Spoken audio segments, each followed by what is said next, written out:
करना चाहूँगा कि अपनी जान की सुरक्षा, क्योंकि आप रोड पर हैं, सजग रहें। काफ़ी तेज़ रफ्तार में गाड़ियाँ भी चलती हैं, काफ़ी पानी भी हो रहा है, आसमान से भी पानी आ रहा है, वर्षा का पानी भी ज़्यादा गिर रहा है। तो ऐसे में अपने बच्चे को, अपने परिवार के लोगों को सुरक्षित जगह पर रखकर ब्रैकेटिंग करके रखें। और निश्चित रूप से जगह का थोड़ा शॉर्टेज दिक्कत रहता है, फिर भी जितना बन पड़े। लोग इसको विरोधी कहते हैं कि हम भूखे हैं और पेट में अन्न नहीं है और मुंह पर मास्क लगाने के लिए बोलते हैं। निश्चित रूप से दोनों हमारे लिए जरूरी है। और सरकार, कोई व्यक्ति निचले पायदान तक भूखा नहीं रहे, इसके लिए सरकार पूरी व्यवस्था कर रही है। एक मीडिया के साथी हमसे पूछ रहे थे कि पेट में अन्न नहीं और मुंह में आप मास्क लगाने की बात करते हैं। तो ऐसे मीडिया के साथियों से मैं कहना चाहूँगा कि निश्चित रूप से हमारे लिए दोनों ही जरूरी है। और पेट की आग बुझाने के लिए माननीय बिहार सरकार के मुख्यमंत्री, भारत सरकार के प्रधानमंत्री और हमारे खाद्य आपूर्ति मंत्री, सभी लोगों ने मिलकर के देश के, यानी सिर्फ बिहार ही नहीं, देश के 130 करोड़ जनता में से 80 करोड़ से ऊपर जनताओं के लिए, आपके लिए फ्री का अनाज नवंबर महीने तक का उपलब्ध कराया गया है। इससे यह साफ जाहिर होता है कि कोई भी व्यक्ति मेरा भूखा नहीं मरेगा।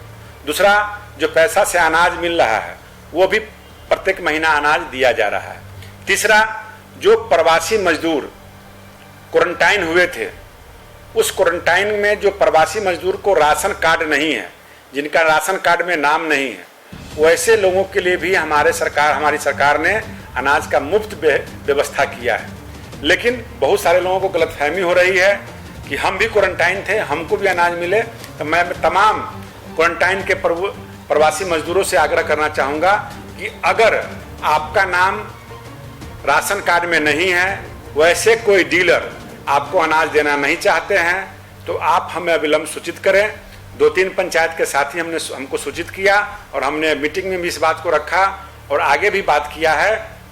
तो यह स्पष्ट हुआ है कि क्वारंटाइन में रहे हुए व्यक्ति को सबको राशन नहीं मिलेगा, क्योंकि जिसका नाम नहीं है वैसे लोगों के लिए वह राशन दिया गया है। और निश्चित रूप से वह राशन, आज के दिन में लोग कह रहे हैं कि कालाबाजारी होगा, कोई भी व्यक्ति अब कालाबाजारी नहीं कर सकता है। आप अपना सूची बना लीजिए, सूची बना करके एक एमओ को उपलब्ध कराइए और एक सूची मुझे भी उपलब्ध कराइए, जिससे कि मैं मॉनिटरिंग कर सकूं कि हमारे किसी भी पंचायत, जैसे बसंत का आज समस्या मेरे सामने आया और उन्होंने कहा कि क्वारंटाइन वाला का अनाज आया हुआ है लेकिन नहीं मिल रहा है, और हमने कहा कि सूची बना करके आप मुझे दें।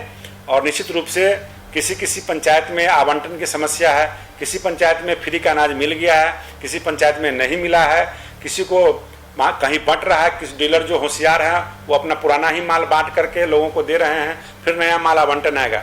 इसका परेशानी का कारण ये है कि औराई पूरा बाढ़ ग्रसित इलाका है और राशन एसएफसी के द्वारा गोदाम मैनेजर को मिल चुका है, लेकिन वहाँ से ट्रांसपोर्टिंग का सुविधा उपलब्ध नहीं था। लेकिन अब पानी कमा है, मुझे पूरा विश्वास है 2-3 दिन के अंदर हमारे एसएफसी के मैनेजर, एमओ, जो भी पदाधिकारी इसमें जुड़े हुए हैं, जिन डीलरों को राशन आवंटन नहीं हुआ है उन सबों का आवंटन किया जाएगा।